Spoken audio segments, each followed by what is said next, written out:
Okay, and we're going. So in this video, I just want to kind of go over opinions about Bob Lazar when it comes to the actual flying craft that he states, and just going through kind of whether it makes sense, and also just the whole sitch when it comes to Bob Lazar. So I've got to admit, the first thing I should say is I'm definitely coming from a point of bias because I actually believe Bob Lazar, and the main reason for that is essentially the guy. In a field where you've got to be real careful of like sorting through the bullshit to the truth, or um, the less bullshit, because none of it's been proven when it comes to like aliens or anything like that. Obviously, there's truth to some of like the UFOs being, drones or American ships or and stuff like that, American tech or secret British tech. But in a field that's so full of crap, um, it just doesn't seem like it is on a weird like gut feeling level. Um, if you just go over his story kind of backs up and makes sense. Like the reason why he came out was because his wife was cheating on him, and they kicked him out of the program because they thought that it's going to be just like unstable and maybe blab on like the secret kind of knowledge that they've got going on there, which ultimately he has done. But that begs the question: surely other people have had the partners cheating on them while they work there, or other things that have caused like instability in their lives, and it's only him that's gone and blown the door open. But I guess they've got other tactics like intimidation, and he's a smart guy, so he probably came to the right conclusion and said, if I blow the lid off this, and then they're going to be less likely to kill me because it's going to add credence to what I'm saying. Like, they're not going to kill someone if it's a load of bullshit, are they? So he came out and blew the lid open, and I think that makes sense. Okay, I think that makes sense. Um, so if you go and check out, let's say, the Rogan podcast that he did, I know he doesn't like doing things, but he does. Jeremy Corbell has seemed to have sold himself to him and has done really well there and got him to come open. But um, the only thing that's a bit questionable for me about the Rogan is that he kept on having the migraines. So every time I watch that podcast, I've seen it maybe 4 or 5 times, I come away with a different conclusion. Like at the start, I gave him the benefit of the doubt. The second time I watched it, I was like, okay, that's a bit dodgy. Like, I feel like my assumption the second time I watched it was like, oh, he's got migraines because he's lying about it and he's being caught in a lie. Okay. But then as I've watched it a few more times, I'm like, oh, it seems to be around like secret topics where maybe there might be some information that he's not allowed to share publicly, that he's trying to dance around and he feels pressured about it. And he's using migraines as an excuse to try and dodge the subject. But who knows? Who knows? But before I go into the tech, which to me kind of makes sense, the technology kind of makes sense of what he's describing. I think the thing he says about religion, about how they had a book that's really thick about UFOs and ties to religion and all that kind of stuff, and that apparently we're containers um, of something, and the aliens are like just see us as containers and all that kind of stuff. But if you look into the whole Jacques Vallée side of things, and he is also going down the path that it is like a religious thing. He thinks that they're the fallen angels, and it's interesting because there's two things. Like, they either are that, or they have been here for so long that religion has incorporated them into it and has um, assumed that they're from God, that they are some sort of angels and all that kind of stuff. Like, if you look into Ezekiel and what it describes in there, um, but also, when it comes to certain things in the Bible, like the light bearers, Lucifer, the fallen angel. I think Lucifer and Satan are different, but let's not go down that rabbit hole right now. That's a religious one for a different time. But begs the question: what are we containers of? And then you can go down the thought process of, like, we're some sort of emotional container kind of thing for them. A weird movie that you should watch, by the way, if you're into UFOs. I is it Unfortunately, I do actually like the movie, but it's universally berated. Is Jupiter Ascending, um, and if you watch that, you can see that the director of it has definitely done their research when it comes to, like, alien and UFO lore and stuff like that, because you can see that there's, like, the reptilians are in there. They're like the main guys, the Dracos from Alpha Draconis and all that kind of stuff. And then you've got the little alien greys in there that are, like, around the surgical table doing, like, little CD kind of work to try and, like, check for DNA and all that kind of stuff.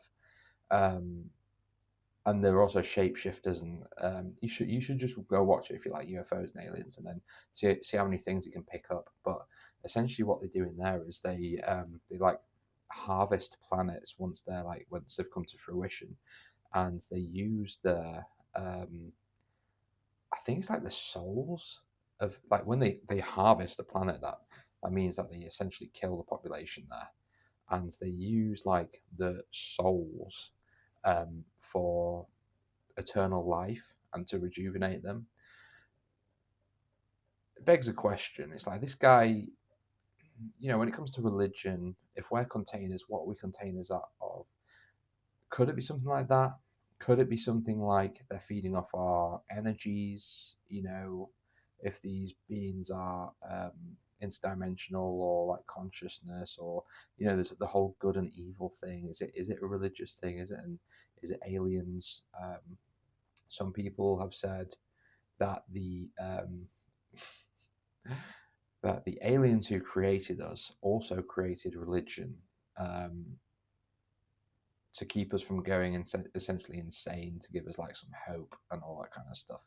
Don't know if I quite buy that.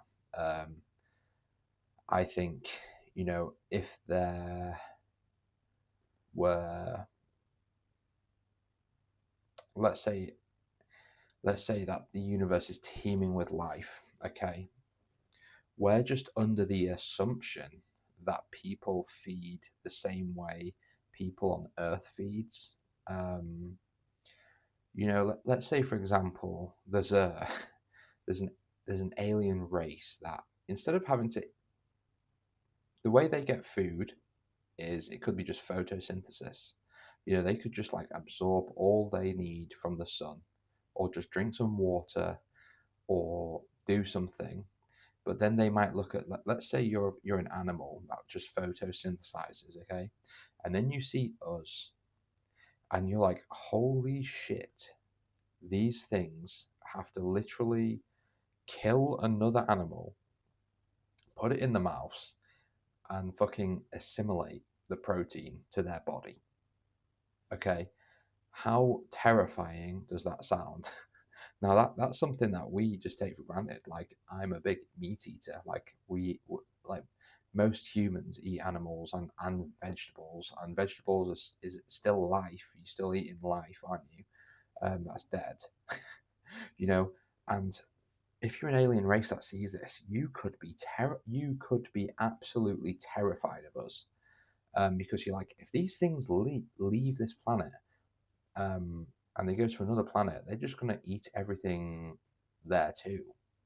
But then it begs the question, like, well, if there's other animals, if there's other aliens out there that I've gone on such a tangent here from religion, but if if there's other animals that are seeing us and keeping on this planet and think, well, we need to keep them on this planet.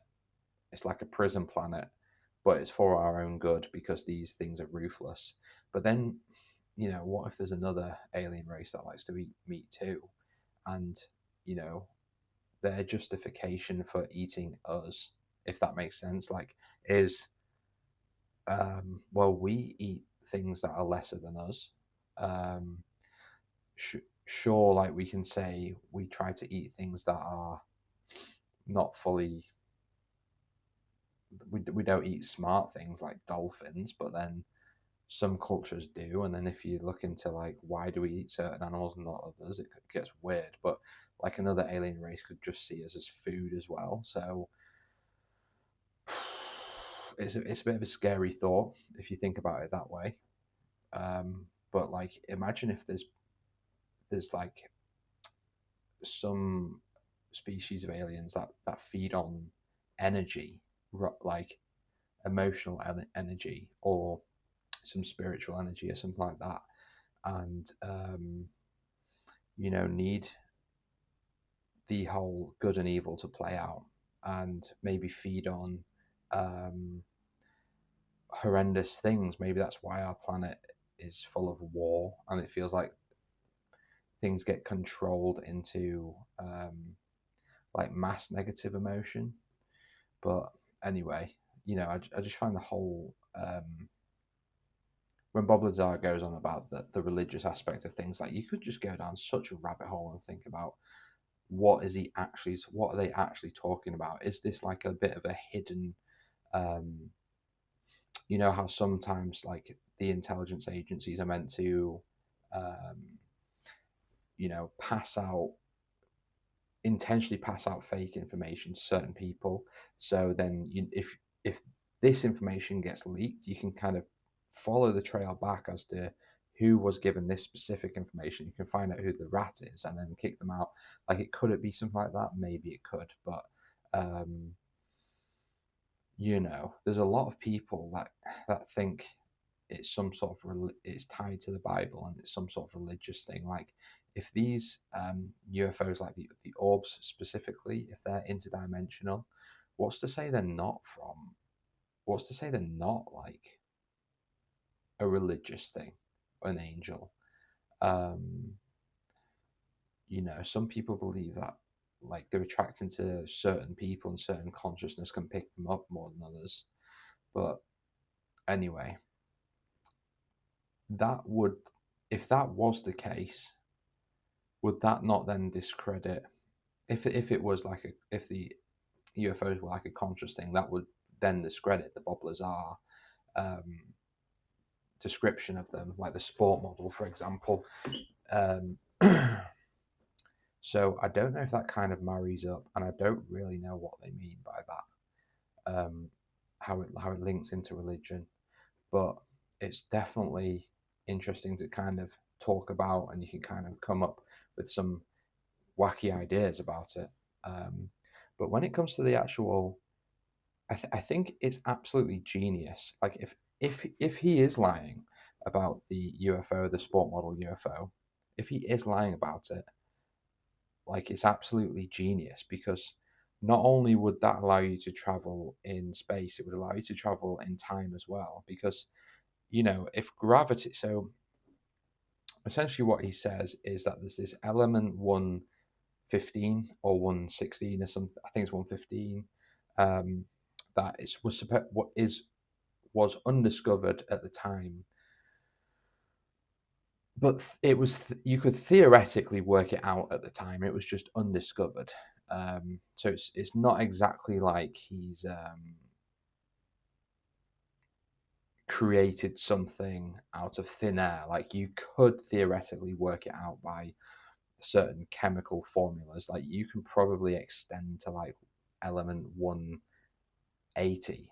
Eventually, there will be an element 180 if we keep expanding out there, if there is that many in the universe. But if someone's smart enough and also got the time to invest in chemistry and chemical structures and all that, you could work out a formula in the future. But essentially, what he says is you spray this. There's like three little um, radiation projectors, and when they're pointed at this element 115, the element 115 then produces like a gravitational field. And now what you would do to move is, instead of um, shooting something out the back for you to go forward, or like heating up pistons to move up and down to make wheels spin round, you would just choose where the center of gravity is that you'd want to fall to. Like the center of everyone is currently falling to the center of the planet Earth right now, because that's where the center of kind of gravity is, because it's the densest, largest thing anywhere near us. So we're going to be most attracted to this rather than being attracted to the moon, for example. Like we've got that, you know what I'm on about. So, but if you could move the center of the Earth gravitational point that you're falling to let's say I'm in the UK and you just move it to Australia, you would just fall to Australia, and all you would need to do is essentially make that gravitational pull insanely strong, okay? And then you would just fall really fast to it. And if you could, if you could have a gravitational field on the outside that's pulling you in, and you've mastered that, then theoretically, surely you could master the interior gravitational field as well and have that set separately. So when you're pulled from direction to direction, you're not going to feel that pull because the interior gravitational field is separate. So you're just going to be stood there like normal, whereas the exterior is going to be whoa, whoa, whoa. But when it comes to time as well, you can, or let's just before we go into that, if it's like you can go through air and water, can't it? That's what they say. These UFOs are like into a medium, so it can go through different mediums, and it doesn't seem to affect it. If you've mastered gravity and you've got like a gravitational shield around you, then you can it's almost like a force field around you where like water's not going to make a difference. It's just going to be displaced the same as anything else. Or they're riding in a different dimension. Unless they might have switched into a different dimension and moved that way through gravity, Lord knows. But if you're on a planet that's super large, that has which has super high gravity, then time moves much slower there than it does on a place with much less gravity. So if you slow down time on the planet that you're on, so if you experience a year on a planet where time is moving slower, to you it'll feel like a year, but to everywhere else it might be 5 years. So you've slowed down so much that they're having 5 years for every 1 year that you're having. Now, imagine, you've got like you can have a graph that's like an X, like that. There's an X and a Y axis, and then you've got the negative, positive, positive, negative. So imagine if you slow down time so much it crosses past the negative. So what I mean by like it's 1 year, 1 year experienced here here is 5 years elsewhere. And then you get even more gravity. 1 year here is 200 years elsewhere, and then eventually time's going to go so slow on this planet like it could theoretically go into reverse because everything else is going so much faster, or the gravity's so strong. You start everything else actually, because it's going so slow, everything else starts going backwards. Because does that even make sense? Just think of it on the graph of the speed going so slow, and it keeps decreasing, and it crosses the path. It crosses the bit where it just stands still essentially on the outside, and then it just goes into reverse. Like if you've got a gravity manipulation device, this is me just theoretically, not even theoretically, just philosophically playing with ideas. I don't know if that's even possible, but just think, like, if you can manipulate gravity, could you also manipulate time as well? You could. And then if you can manipulate time, all of a sudden, you've got no origin in a way, because as soon as you exist, you now exist everywhere in every time. Like, potentially, you could go back to the start of time. If you believe in the Big Bang, you could go all the way back to then. So then you're there for the Big Bang. You're also there in the future. You're essentially just almost godlike, which ties it back to the religious aspect of things, and the fact that they've been showing up. They've been, they show up. Apparently, the UFOs that they dug up, according to Bob Lazar, were like archaeological digs. So they've been there for 10, 20,000 years. That also begs the question: is it future human tech? Instead of it being alien tech, if it is future human tech, and the gravitational aspect of things also allows you to manipulate time, it could be just time traveling humans. It's a fun topic to discuss. I'll put you that. I'll give you that.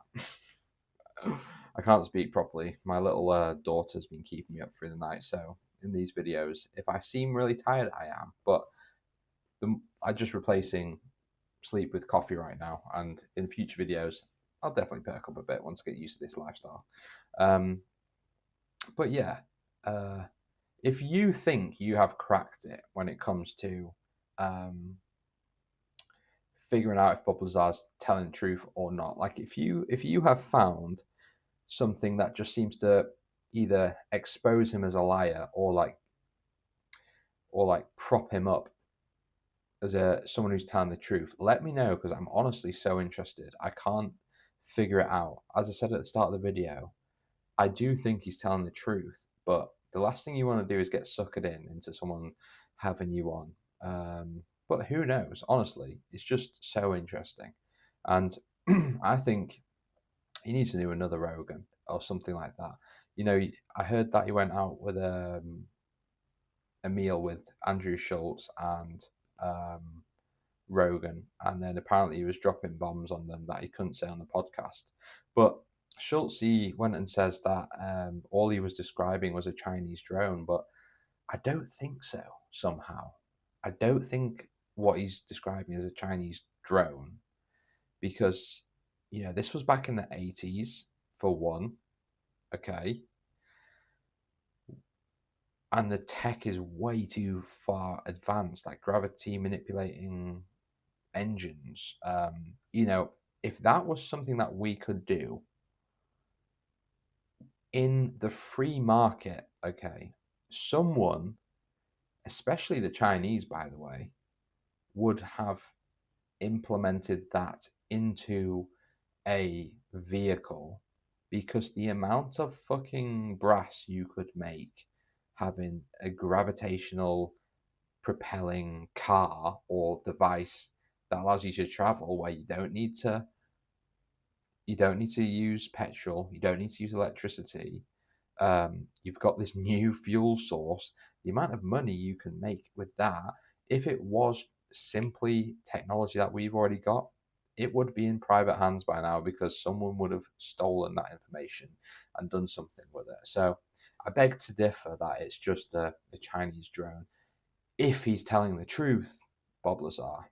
But yeah, let me know your thoughts. And I'm not just doing that as like an engagement way. I think if, one brain is limited, two brains is better, 100 brains, amazing, 1,000 brains, even better. The more brains you have, more brain power, the more you can get to the bottom of this. So leave a comment if you've got anything to prove or disprove, and let's just try and figure it out because it's such an interesting. I want it to be true. I said at the start, I'm biased because I do believe it's true, but I also flip back and forth, and I also flip back and forth on whether it's alien tech or US tech or ancient civilization tech. But I'm going to do a video on that another time. But yeah, if you're interested in that video, keep subscribed, and I will make it probably next video. I might do that one actually. Sounds like a good plan. All right, catch you on the flip side, guys.